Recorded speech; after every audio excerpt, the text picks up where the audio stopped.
Hello students, welcome to exam mastermind. आज के lecture में हम अपना next act maternity benefit act start करेंगे। मैटरनिटी बेनिफिट एक्ट भी आपका सोशल सिक्योरिटी कोड में ही सब्ज्यूम हो गया है। सोशल सिक्योरिटी कोड 2020 के अंदर ये भी एक्ट सब्ज्यूम हो गया है।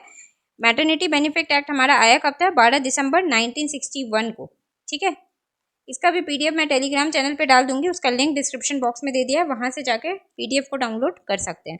Maternity amendment maternity benefit act 12 दिसंबर 1961 में आई थी, जिसमें हमें टाइम टाइम से कुछ अमेंडमेंट्स को देखने को मिलते हैं। जो अभी हमारा लेटेस्ट अमेंडमेंट आया था वो 2017 में आया था।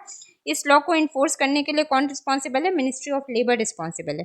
ठीक है, मैटरनिटी बेनिफिट एक्ट 1961, इसका बेनिफिट क्या है? Shield the employment of women during their maternity and entitles them to a maternity benefit. जो वुमेन है, जो प्रेग्नेंट है, उनको बेनिफिट प्रोवाइड करने के लिए, सेफ डिलीवरी के लिए, ताकि उनको कोई कॉम्प्लिकेशन ना हो, बच्चे के लालन पालन पोषण में कोई कमी ना हो, उसके लिए ये एक्ट आई है। बेसिकली फीमेल्स प्रेग्नेंट वुमेन के लिए ये एक्ट है। तो एप्लीकेबिलिटी क्या है इसकी? उन ऑर्गेनाइजेशंस में ये एक्ट एप्लीकेबल है यहाँ जहाँ पे 10 या 10 से ज़्यादा लोग काम कर रहे हैं। ठीक है, 2017 act applied to all factories, ये हर जगह एप्लीकेबल है। ये फैक्ट्रीज में, माइंस में, प्लांटेशन में, गवर्नमेंट इस्टेब्लिशमेंट में, शॉप्स में, इस्टेब्लिशमेंट में, हर तरीके के इस्टेब्लिशमेंट में नोटिफाइड बाय सेंट्रल गवर्नमेंट ये एक्ट क्या होगी? एप्लीकेबल होगी। जहाँ पे 10 या 10 से ज़्यादा लोग काम कर रहे हो वहाँ एप्लीकेबल होगी। और अगर जहाँ 50 या 50 से ज़्यादा लोग हैं तो वहाँ पे क्रेच फैसिलिटी भी होनी चाहिए। क्रेच फैसिलिटी क्या होती है? जहाँ पे आप छोटे बच्चों को ले जा सकते हो, वहाँ पे अपने बच्चों को रख सकते हो। ये ऑर्गेनाइजेशन कैंपस के अंदर ही होता है, ऑफिस कैंपस के अंदर ही एक अलग से क्रेच रूम बनाया जाता है, जहाँ पे जो माएँ होती है, जो लेडीज़ होती हैं, वो अपने छोटे बच्चों को ऑफिस लेके आ सकती है और क्रेच में रख सकती है। टाइम टू टाइम जाके उनको मिल्क भी फीड करवा सकती है, उनसे मिल भी सकती हैं। ठीक है, तो ये जहाँ पे भी 50 या उससे ज़्यादा स्टाफ है वहाँ पे क्रेच फैसिलिटी होना is necessary as per the act. According to the provisions of 2017 act, to be eligible for maternity benefit में एलिजिबल होने के लिए कब आपको मिनिमम कितना दिन तक ऑर्गेनाइजेशन में काम करना पड़ेगा? 80 दिन, 80 डेज आपको मिनिमम काम करना पड़ेगा with in the past 12 months.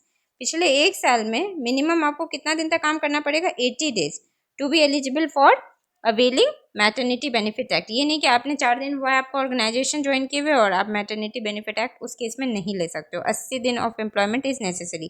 Total आपको कितने दिन का मैटरनिटी बेनिफिट एक्ट में बेनिफिट मिलता है? 26 डेज की आपको टोटल जो है पेड लीव दी जाती है। मतलब आपको फुल सैलरी मिलेगी, आपकी सैलरी में से कोई डिडक्शन नहीं होगा। ठीक है, तो इन 26 वीक में अगर लेडीज चाहे तो 8 वीक की छुट्टी बेबी के बर्थ से पहले भी ले सकती है और रिमेनिंग 18 वीक की छुट्टी बेबी के बर्थ पे बाद भी ले सकती है। ये टोटली उस फीमेल पे डिपेंड करता है कि वो कैसे अपनी छुट्टी चाहती है। ठीक है, तो या चाहे तो वो पूरा का पूरा 26 वीक्स का जो छुट्टी है वो बर्थ के बाद भी ले सकती है, लेकिन उनके पास ऑप्शन है वो 8 वीक तक की छुट्टी बर्थ से पहले भी ले सकती है। ठीक है, अप टू हर। जो पेड मैटरनिटी लीव है और द एग्जिस्टिंग, पहले जो 1961 का एक्ट था उसमें कितना मैटरनिटी लीव में कितने दिन का पेड लीव मिलता था? 12 वीक का। लेकिन जो 2017 में अमेंडमेंट आई तो उससे बढ़ा के कितनी वीक कर दी गई? 26 week. For women having more than 2 surviving children, अगर आपका 2 से ज़्यादा सर्वाइविंग चिल्ड्रन है, मतलब अगर किसी फीमेल की सपोज करो तीसरी डिलीवरी है 2 बच्चे होने के बाद, 2 बच्चे के केस में तो आपको 26 वीक का मिलेगा पेड लीव। ठीक है, इन केस ऑफ 2 चिल्ड्रन के केस में। लेकिन अगर आपके 2 से ज़्यादा बच्चे हो रहे हैं, मान लो तीसरा बच्चा है, तो उसमें आपको मैटरनिटी लीव कितने दिन की दी जाएगी? 12 वीक की दी जाएगी। ठीक है, उसके बाद एडॉप्टेड चिल्ड्रन के केस में आपको कितना लीव दिया जाएगा? एडॉप्टेड चिल्ड्रन के केस में जो है आपको 12 वीक की ही लीव दी जाएगी। इन केस की जो एडॉप्टेड चाइल्ड है वो 3 महीने से कम का हो। अगर 3 महीने से ज़्यादा का बच्चा आपने अडॉप्ट किया है उस केस में आपको कोई मैटरनिटी लीव नहीं दी जाएगी। तो मैटरनिटी लीव आपको कब दिया जाएगा? जब आपका अडॉप्टेड बच्चा वो कितने दिन का हो? 3 महीने से कम का हो। ठीक है, तो maternity leave of 12 weeks to adopted mother and commissioning mother और अडॉप्टेड मदर दोनों को ही ये लीव जो है ग्रांट की। कमीशनिंग मदर्स का मतलब ये होता है, अडॉप्टेड मदर तो वो हो गई जिन्होंने बच्चा अडॉप्ट किया है, चाहे अनाथ आश्रम से अडॉप्ट किया हो, चाहे कहीं से भी अडॉप्ट किया हो उन्होंने लीगली। ठीक है, और कमीशनिंग मदर्स का वो होता है कि जो लेडीज खुद अपना मतलब प्रेगनेंसी नहीं लेना चाहती हैं, अपना जो एग है वो किसी और लेडी के किसी और लेडी में अपना जो एग है वो प्लांट करवा देती हैं। The commissioning mother has been defined as a biological mother who uses her egg, जो अपना एग जो है अपनी बॉडी से निकाल के जो है किसी और वुमेन के वोम में प्लांट हो जाती है, तो उसको हम क्या कहते हैं, कमीशनिंग मदर। मतलब जो सैरोगेट बेबीज होते हैं उस केस में, तो वहाँ पे भी हमें कितना का लीव मिलता है, 12। तो आपको कमीशनिंग मदर समझ में आ गया। कमीशनिंग मदर वो होती है जिनको अपना बच्चा नहीं हो पाता है, तो वो अपना एग क्या करती हैं, किसी और लेडी के उसमें अपना एग प्लांट करवा देती है, वहाँ से बच्चे की डिलीवरी होती है फिर दूसरी लेडी के वोम से। ठीक है, तो जैसे कि अभी प्रियंका चोपड़ा ने अपना करवाया था, तो वो उन जो दूसरी लेडी के उससे बच्चा होता है उस लेडी को क्या बोलते हैं हम, सैरोगेट मदर। ठीक है, तो 12 वीक्स का एडॉप्शन लीव मिलता है एडॉप्शन के केस में, और कमीशनिंग मदर्स को मिलता है अगर बच्चा 3 महीने से छोटा है तो। उसके अलावा वर्क फ्रॉम होम की भी फैसिलिटी दी गई है वुमेन को आफ्टर द एक्सपायरी। अगर 26 वीक का जो लीव है वो आपका सपोज करो खत्म हो गया, उसके बाद आप वर्क फ्रॉम होम की फैसिलिटी भी ऑप्ट कर सकते हो on mutual agreement with employer. आपके एम्प्लॉयर को इसके लिए अग्री होना होगा, उस केस में आप वर्क फ्रॉम होम भी कर सकते हो।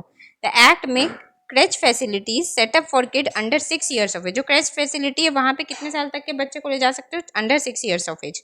मैंडेटरी, हर ऑर्गेनाइजेशन के लिए मैंडेटरी है जहाँ 50 से ज़्यादा लोग काम करते हैं, 50 या 50 से ज़्यादा लोग।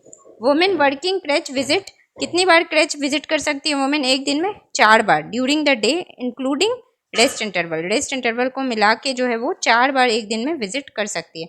और जहाँ पे क्रेच नहीं दिया गया है वहाँ पे जो लेडी है वो 2 बार आधे आधे घंटे का 1/2 आवर मतलब 30-30 मिनट का जो है 2 बार रेस्ट पीरियड ले सकती है और अपने बच्चे को जाके अपने बच्चे से मिल सकती है, देख सकती है, जहाँ पे कोई क्रेच फैसिलिटी नहीं है वहाँ पे। ठीक है, as per act employers to educate women, act के अकॉर्डिंग जो है एम्प्लॉयर को हर वुमेन स्टाफ को एजुकेट करना पड़ेगा about the maternity benefit available to them at the time of their appointment. जब भी कोई फीमेल स्टाफ की अपॉइंटमेंट होती है उस केस में उनको एजुकेट करना है मैटरनिटी बेनिफिट एक्ट के बारे में, ये एम्प्लॉयर की ड्यूटी होगी as per the act. In case of still birth, still birth का मतलब होता है मिसकैरेज, मिसकैरेज के केस में मतलब अगर बच्चे की डेथ हो जाती है, डेथ ऑफ इन्फेंट के केस में विद इन 28 डेज, अगर बच्चे की डिलीवरी के टाइम पे या फिर 28 दिन के अंदर अगर बच्चे की डेथ हो जाती है, मिसकैरेज हो, या फिर प्रेगनेंसी के टाइम पे मिसकैरेज हो जाता है, तो उस टाइम पे 60 दिन का जो है स्पेशल मैटरनिटी लीव मिलता है for central government women employ. ये सिर्फ उन्हीं के लिए एप्लीकेबल है जो सेंट्रल गवर्नमेंट के अंदर वुमेन एम्प्लॉय है, ये सिर्फ 60 दिन का लीव उन्हीं के लिए। For less than 2 surviving children, मतलब अगर 2 से कम उनके पास सर्वाइविंग चिल्ड्रन हो, 2 से कम बच्चे हैं उनके पास, उसी केस में उनको 60 दिन का स्पेशल मैटरनिटी लीव मिलेगा। किनको मिलेगा, सेंट्रल गवर्नमेंट वुमेन एम्प्लॉय को, दूसरे स्टाफ को नहीं मिलेगा। किस केस में, मिसकैरेज के केस में या फिर इन्फेंट के डेथ के केस में with in 28 days of delivery. ठीक है, लेस देन 2 सर्वाइविंग चिल्ड्रन का मतलब हो गया 2 से कम सर्वाइविंग बच्चे उनके पास हों। अगर सपोज करो तीसरे बच्चे के केस में उनका मिसकैरेज होता है, उनके पास पहले से ही 2 चिल्ड्रन हैं, तो उस केस में उनको जो है ये 60 डेज का लीव नहीं ग्रांट किया जाएगा। लेकिन अगर उनके पास सपोज करो एक ही बच्चा है, 1 चाइल्ड है, और सेकेंड चाइल्ड के डिलीवरी के टाइम पे उनका मिसकैरेज हो जाता है, तो उस केस में उनको जो है 60 डेज की लीव जो है वो स्पेशल लीव ग्रांट की जाएगी। तो आई होप कि आपको मैटरनिटी बेनिफिट एक्ट अच्छे से क्लियर हुआ हो। अगर आपको मेरा लेक्चर पसंद आ रहा है तो आप मेरे चैनल को लाइक कीजिए, सब्सक्राइब कीजिए, अपने फ्रेंड्स के साथ शेयर कीजिए। Thank you so much for watching my video. Have a nice day.